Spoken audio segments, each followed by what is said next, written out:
E = M6, des maisons pas comme les autres, décryptées par la science, deuxième partie.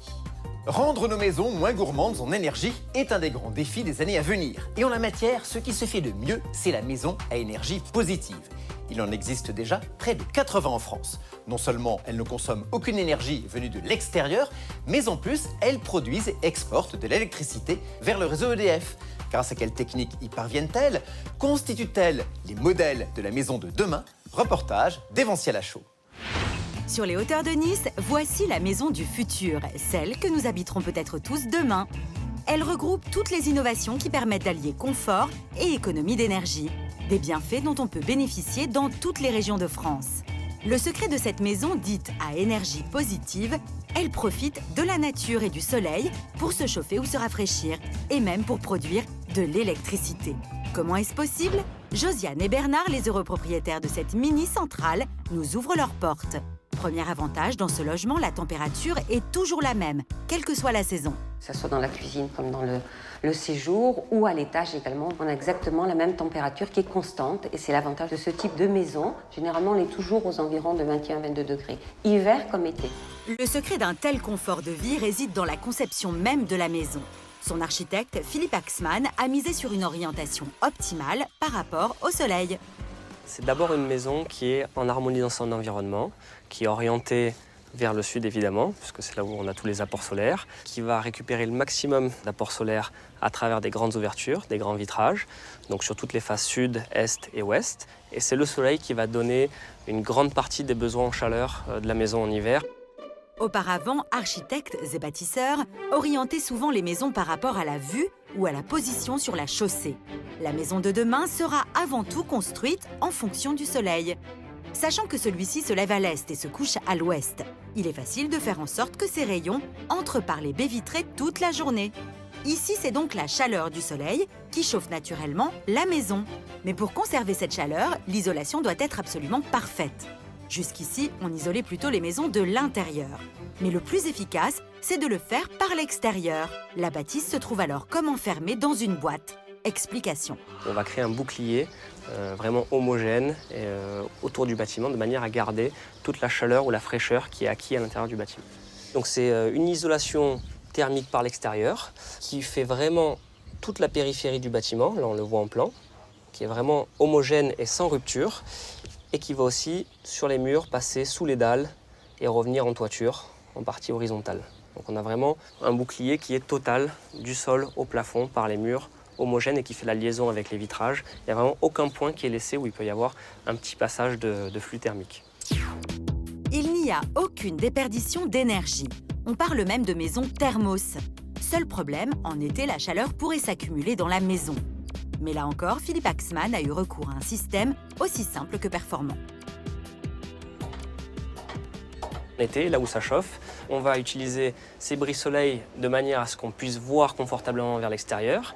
La lumière entre, mais le rayon du soleil ne vient pas toucher le vitrage lorsqu'on incline les lamelles dans la bonne direction. Une maison à énergie positive est donc bien isolée et orientée pour utiliser au mieux l'énergie du soleil. Mais comme toute maison, celle-ci doit être aérée. Comment y parvenir sans dépenser trop d'énergie pour rafraîchir en été l'air provenant de l'extérieur ou pour le réchauffer en hiver? Notre architecte a une solution.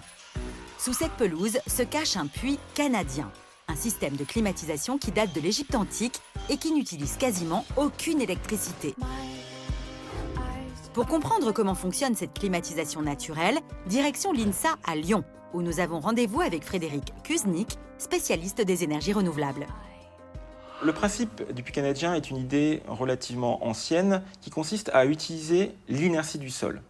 Alors, l'inertie du sol, c'est la propriété que va avoir le sol à conserver la chaleur. On peut voir sur le graphique qui est ici la température extérieure qui fluctue en fonction de l'année. Donc, il va fluctuer entre -10 et un peu plus de 30 degrés. Plus on va profondément dans le sol, et moins ces fluctuations de température extérieure vont influer la température dans le sol. En effet, quelle que soit la saison, il fait toujours environ 13 degrés sous terre. Le puits canadien est donc un dispositif ingénieux de tuyaux qui passe dans le sol à environ 5 mètres de profondeur et transporte l'air de l'extérieur vers l'intérieur. On peut se servir de cette gaine pour pouvoir y faire passer de l'air, donc faire entrer de l'air par ici, afin de préchauffer l'air en hiver ou pré-refroidir l'air en été. Exemple, en été, si l'air extérieur est à 28 degrés, en passant dans le sol à 13 degrés, il va se refroidir et arriver à 20 degrés seulement dans la maison. Ça nous donne donc ces degrés de fraîcheur de la terre. D'ailleurs, si vous mettez sous ici l'ouverture, on sent de l'air frais qui arrive. On a l'impression réellement qu'on a de la climatisation alors qu'il n'y en a pas. Et pour que ce système soit optimal, il est associé à ce qu'on appelle une VMC, ou ventilation mécanique contrôlée. C'est en quelque sorte le poumon de la maison. Elle évacue en permanence l'air vicié de la maison et y fait pénétrer l'air frais. Donc ici, on peut sentir l'air est un peu tiède, pratiquement chaud. C'est l'air vicié qui est extrait du bâtiment. Et de l'autre côté, c'est de l'air froid qui arrive, qui rentre dans le bâtiment. La VMC permet à l'air de se renouveler. Quant au puits canadien, il assure fraîcheur en été et chaleur en hiver. Tout se fait naturellement, sans chauffage ni climatiseur. Autre capacité extraordinaire de la maison, elle produit de l'électricité à partir de l'énergie du soleil. Une électricité qui contribue par exemple à alimenter le four.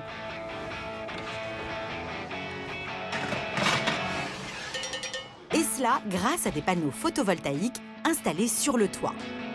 Pour comprendre comment il fonctionne, retour à l'INSA, où nous retrouvons le chercheur Fabien Mandorlo. Cette cellule photovoltaïque, en fait, peut être assimilée à une petite pile.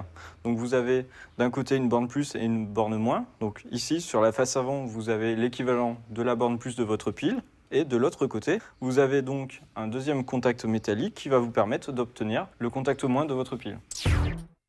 Le secret des panneaux photovoltaïques repose sur le matériau dont ils sont constitués, le silicium. C'est un élément que l'on trouve en abondance sur Terre, notamment dans le sable.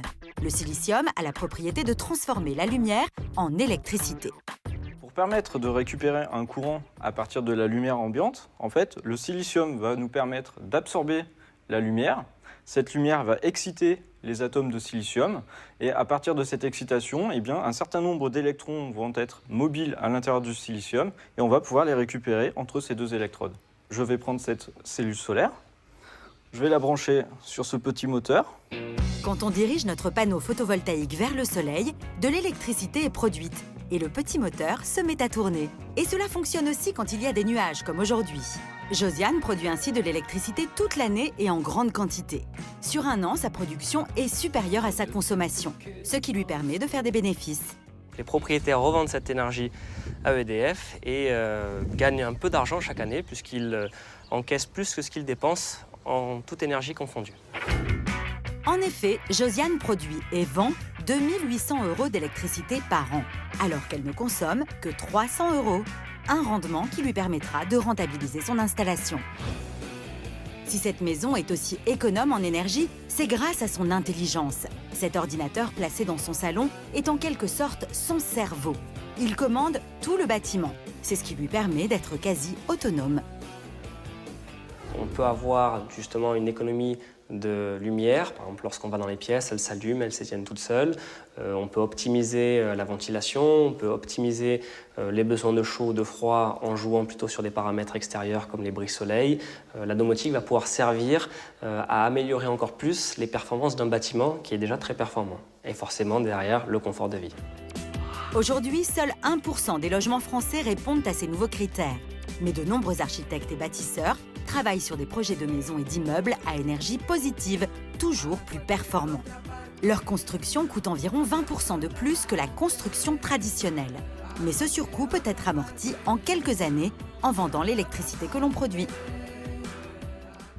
C'est tout pour aujourd'hui. On se retrouve bien sûr dimanche prochain. Passez une très bonne soirée sur M6. Au revoir.